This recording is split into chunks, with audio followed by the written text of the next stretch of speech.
The thaw is on.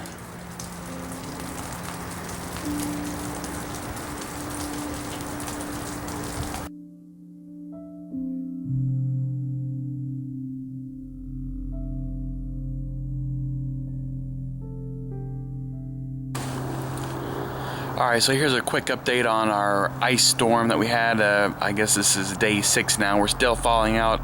Let's just do a quick recap of what survived, what died in our vegetable garden right behind me. Alright, so we're pretty much thawed out here. A lot of trees throughout the city have been destroyed by the ice that built up on the trees and broken down. So there's all kind of tree service. People are quite busy right now. Actually, a neighbor having a very large tree cut over here. This was a huge tree over top of between the houses, and they're getting it cut down, so maybe a little noisy here, but see if I can do this real quick. The sugar snap peas here are fine. I think they're just kind of beaten down a little bit, but I think they're still alive. Hopefully they'll spring back up when the sun starts to come out a little better. This is the bok choy, and it looks okay. The red vein sorrel, I don't think it's gonna be okay. It may be dead. Here's the cilantro. It's quite small, still been growing, but it survived most definitely. It looks just fine here. So I think the cilantro will be okay, even though it's so small. Come this way here. This is some dill that I had transplanted. I think it's about toast. The lettuce here, a lot of leaves got frozen and nipped, but I think the plant may be still alive, and I'm sure some leaves will come back out of that. Come along this way. Cabbage is just fine, obviously. Got a head of cabbage, looks like coming along quite nicely on this one here. Come up a little farther, the Brussels sprouts and the broccoli are just fine, of course. See, we got some broccoli sprouts, shoots coming along, ready to cut there. Now, as far as the Swiss chard, the leaves here are toast. I mean, this is done. This stuff most definitely didn't survive our 71 hours well below freezing. But the plant may still grow some new leaves, so I'm not sure. I'll show you the ones in the front of the house and show you how they turned out. Here's our front yard flower bed area that I planted, the red Russian kale and a lot of Swiss chard over here.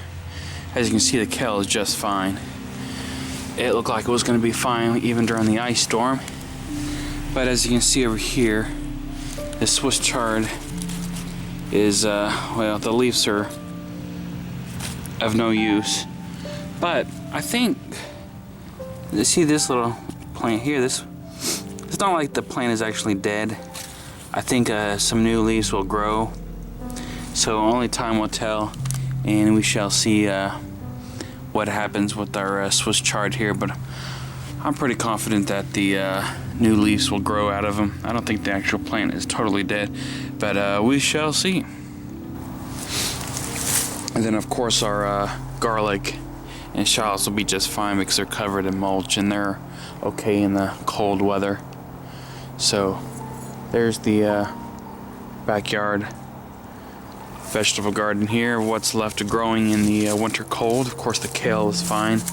Here is some kale. This is the dinosaur kale. It's just fine. This is the Chinese cabbage, and it's just fine also. Here's my other bed that I forgot to show y'all in the past videos. This is where we put our cover crop in.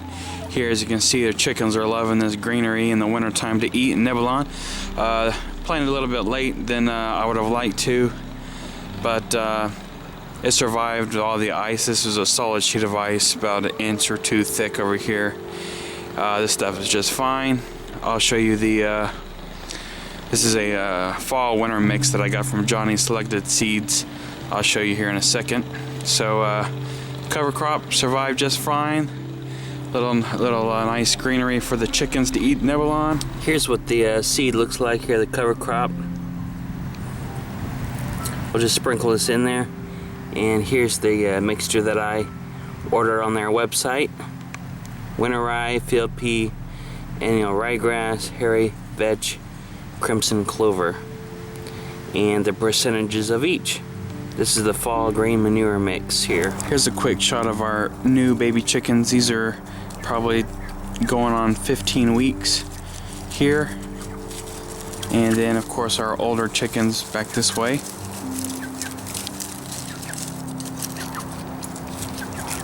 Dogs get along with them just fine.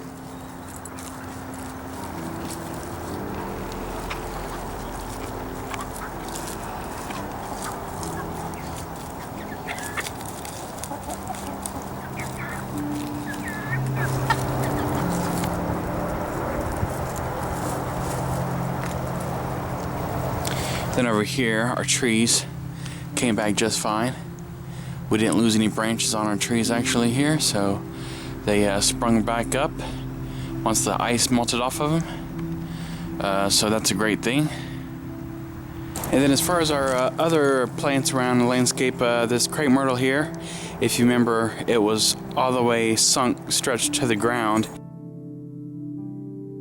It has sprung back up after the ice is melted. Let me show you the other crepe myrtle by our chicken coop here. This crepe myrtle as well has sprung back up. This thing was bent over, laying on top of our fence. I just have one branch that tore off out of all that ice that was built up on these crepe myrtles, so not too bad. As you can see, there's still a little bit of ice in the shaded spots here melting. So one more day and I believe all the ice will be gone. Alright, one more thing got to show you before I sign off for today. Look and see what I just pulled out of the mailbox here. 2014 Baker Creek catalog just came today. So there it is. The Baker Creek 2014 brand new. This is the free catalog here. They also have another one that you can order that is excellent. Check out my other video on that, but here it is, the 2014 free Baker Creek heirloom seed catalog.